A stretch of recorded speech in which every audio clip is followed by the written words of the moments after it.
The architect is generally responsible for coordinating the design across all disciplines, including electrical and mechanical systems.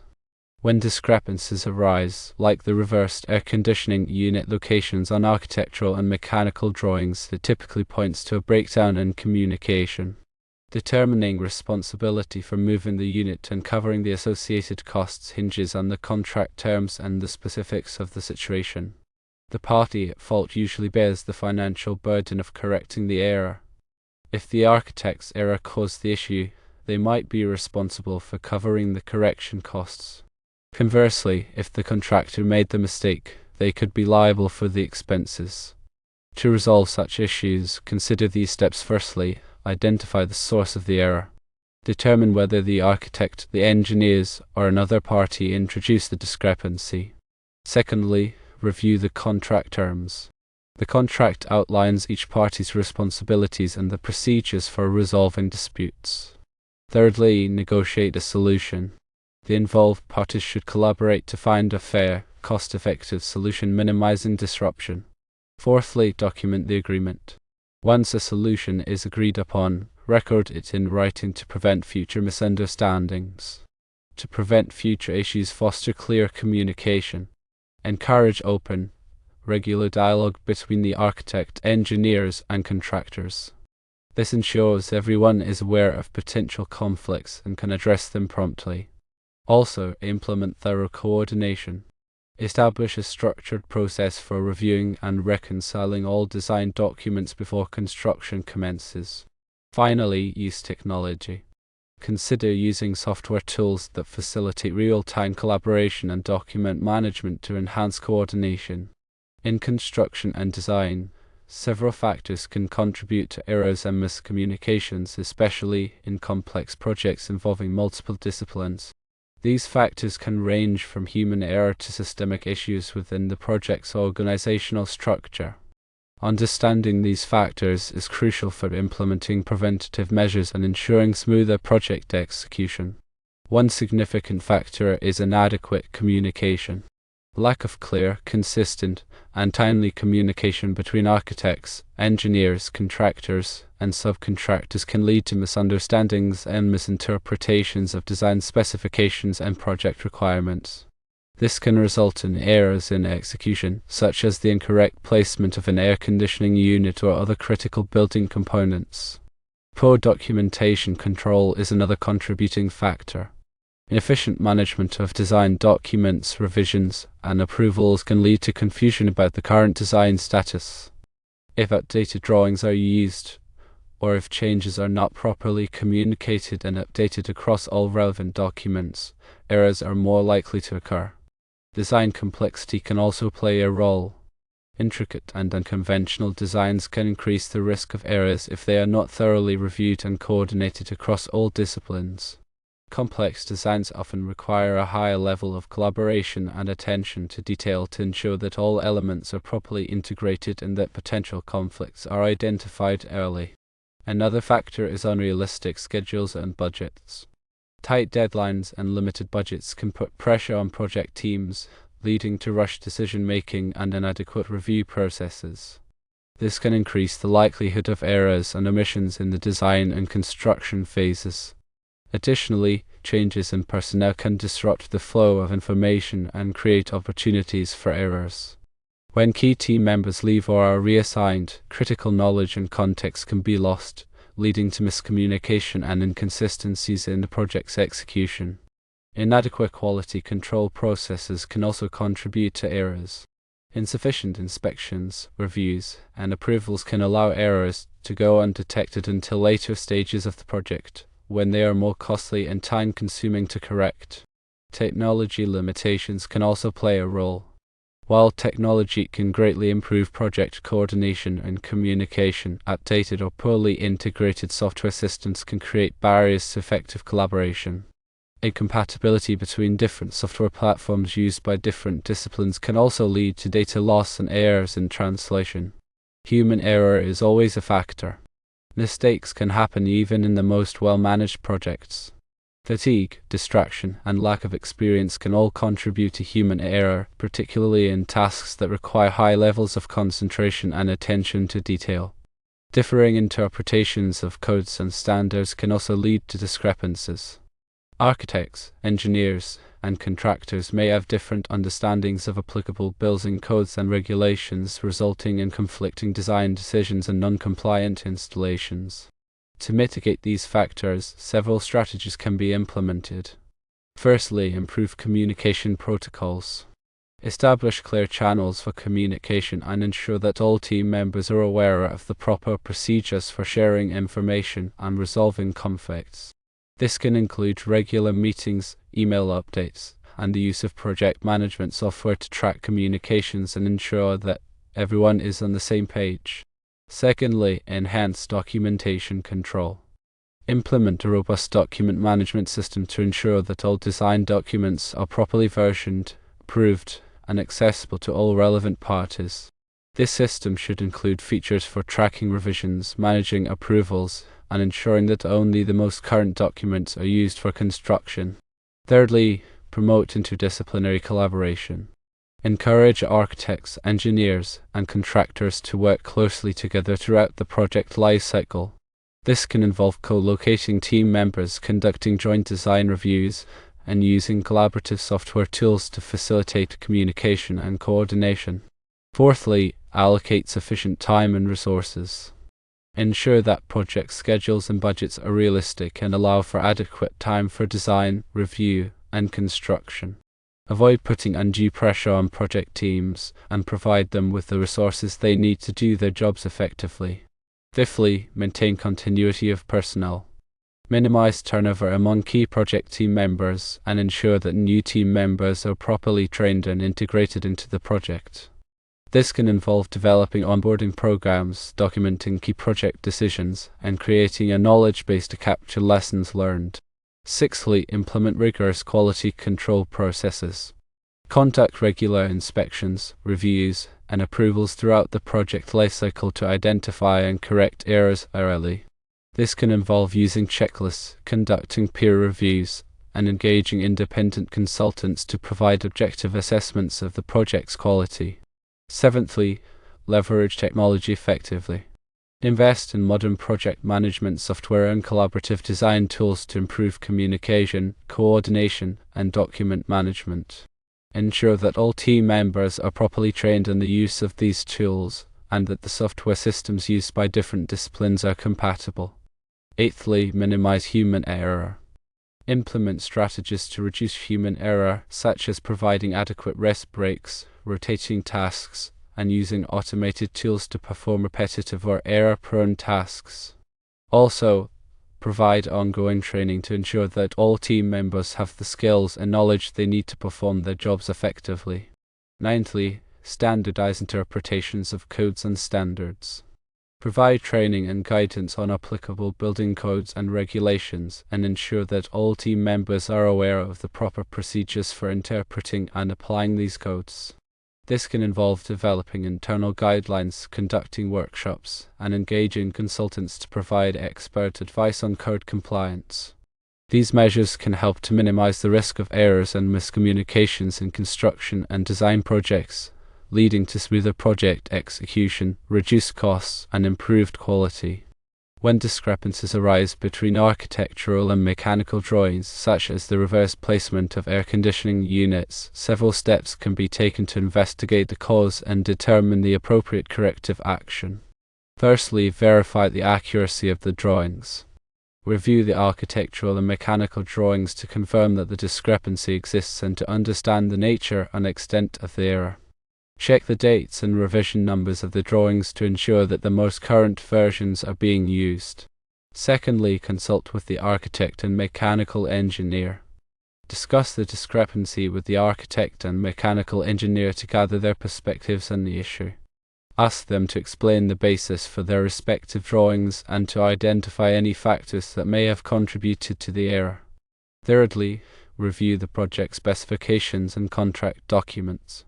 Examine the project specifications and contract documents to determine whether they provide any guidance on the placement of air conditioning units or other relevant equipment. Look for any clauses that address errors or discrepancies in the drawings. Fourthly, inspect the site conditions. Visit the construction site to observe the existing conditions and to determine whether there are any physical constraints that may have influenced the placement of the air conditioning units. Look for any obstructions, such as existing utilities or structural elements that may have made it necessary to deviate from their original design. Fifthly, consider the functional requirements of the air conditioning units.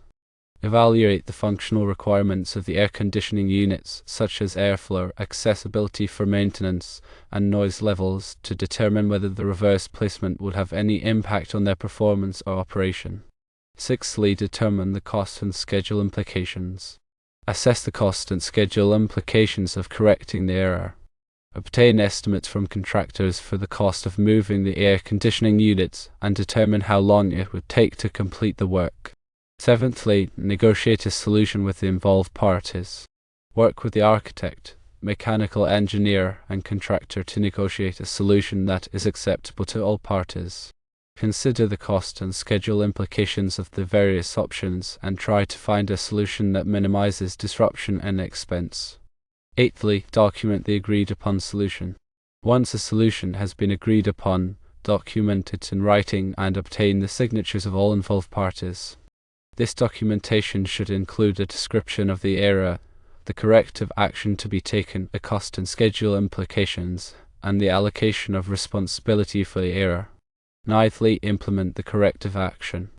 Oversee the implementation of the corrective action to ensure that it is completed in accordance with the agreed-upon solution. Monitor the work closely and address any issues that may arise. Tenthly, learn from the experience. After the corrective action has been completed, take the time to review the experience and to identify any lessons learned. Use these lessons to improve the project's design and construction processes and to prevent similar errors from occurring in the future. When determining responsibility for the error and allocating the associated costs, several factors should be considered. These factors include the clarity of the drawings and specifications, the reasonableness of the design, the level of coordination between the architect and mechanical engineer, and the degree of due diligence exercised by the contractor.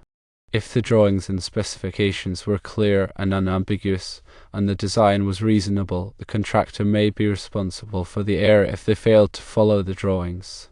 If the drawings or specifications were unclear or ambiguous, the architect or mechanical engineer may be responsible for the error if they failed to provide adequate clarification. If the design was unreasonable, the architect or mechanical engineer may be responsible for the error if they failed to exercise due care in the preparation of the design.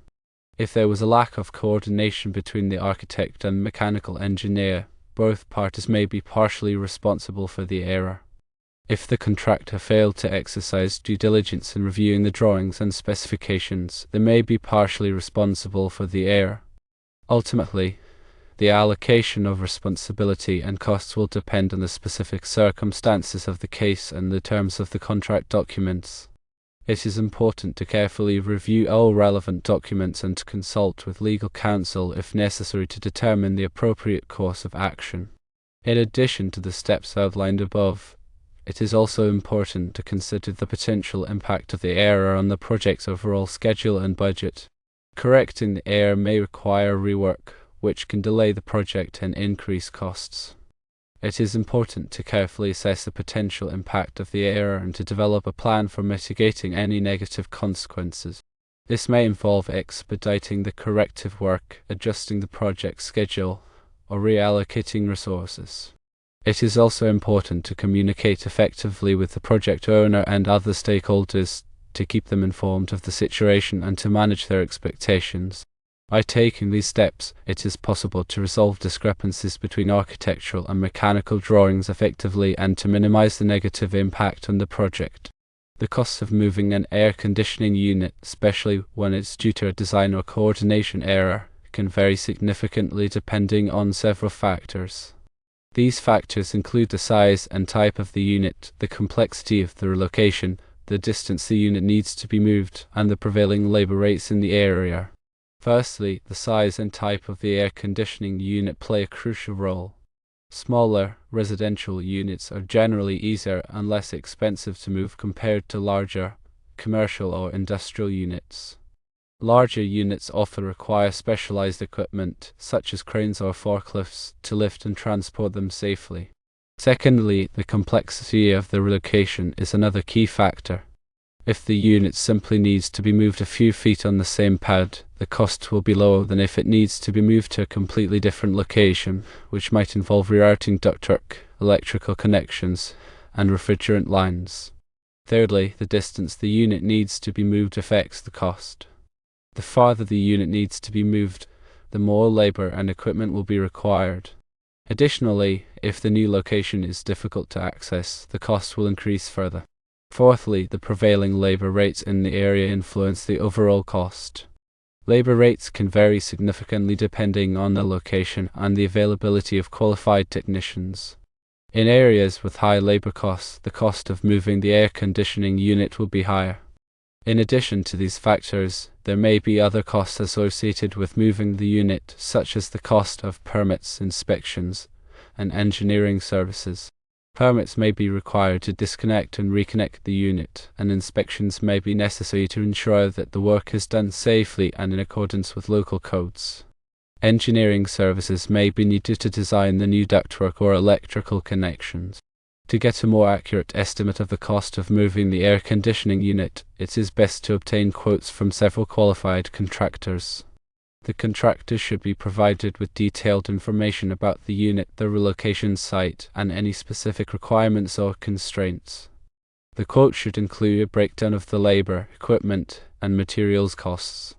When evaluating the quotes, it is important to consider not only the price but also the contractor's experience, qualifications, and reputation. It is also a good idea to check the contractor's references and to make sure that they are properly licensed and insured. In some cases, it may be possible to negotiate the cost of moving the air conditioning unit with the contractor. If the error was caused by a design flaw or a lack of coordination, it may be possible to get the architect or engineer to contribute to the cost. It is also possible to get the contractor to reduce their price if they are willing to work with the other parties to find a cost-effective solution. Overall, the costs of moving an air conditioning unit can range from a few $100s to several $1,000s depending on the factors mentioned above. By carefully evaluating the factors and obtaining multiple quotes, it is possible to get a fair price for the work. The responsibilities of an architect in coordinating with other professionals on a construction project are extensive and crucial to the project's success. Architects are typically the lead designers and have the overall responsibility for ensuring that the various aspects of the project, including structural, mechanical, electrical, and plumbing systems, are properly integrated. Firstly, the architect's role begins with conceptual design. The architect works with the client to develop the initial design concept, taking into account the client's needs, budget, and site conditions. The architect then translates this concept into preliminary drawings and specifications. Secondly, the architect coordinates with engineers.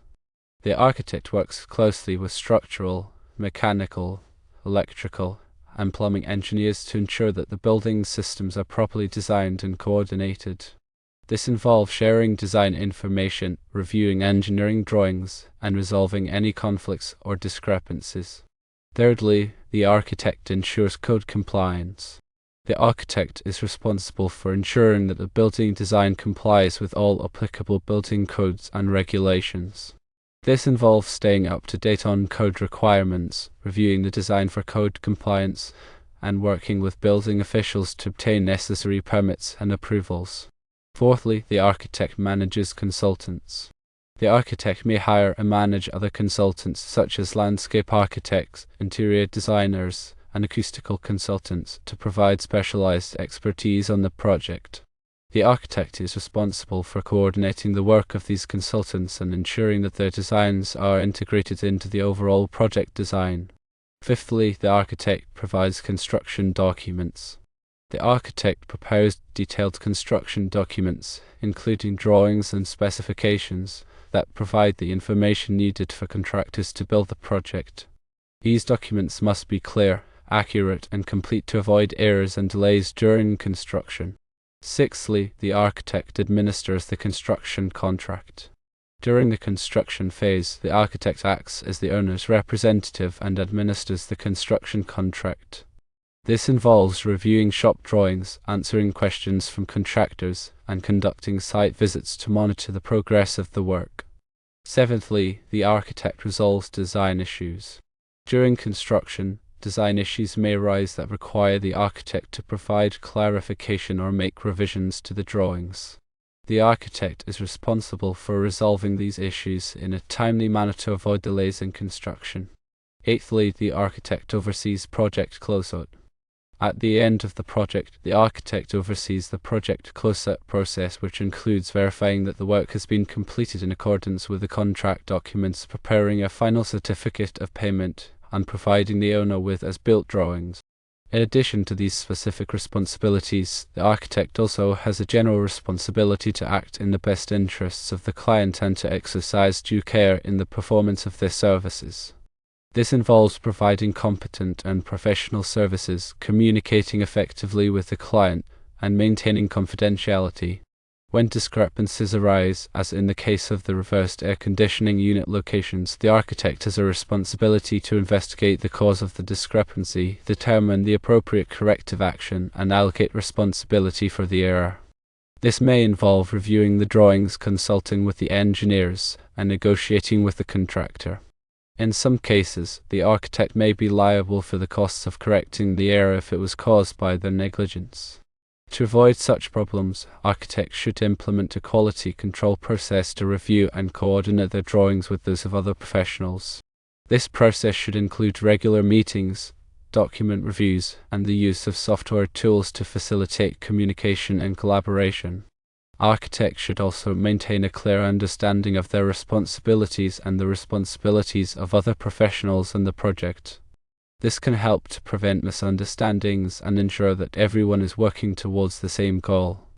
Ultimately, the architect's role in coordinating with other professionals is essential to the success of a construction project.